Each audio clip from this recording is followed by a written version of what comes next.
आता आम्ही ना रेस लावणार आहे. मग बघूया आपण रेस मध्ये कोण जिंकणार. आमच्या तिघात, ठीक आहे. आणि त्यांना बक्षीस सुद्धा मिळेल. आपण करणार आहे तर चला 1 2 3 स्टार्ट कर.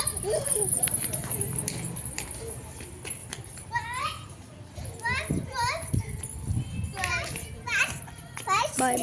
तर गाईज आता आपण बघूया कोण फर्स्ट आले आणि कोण सेकंड आले. चला.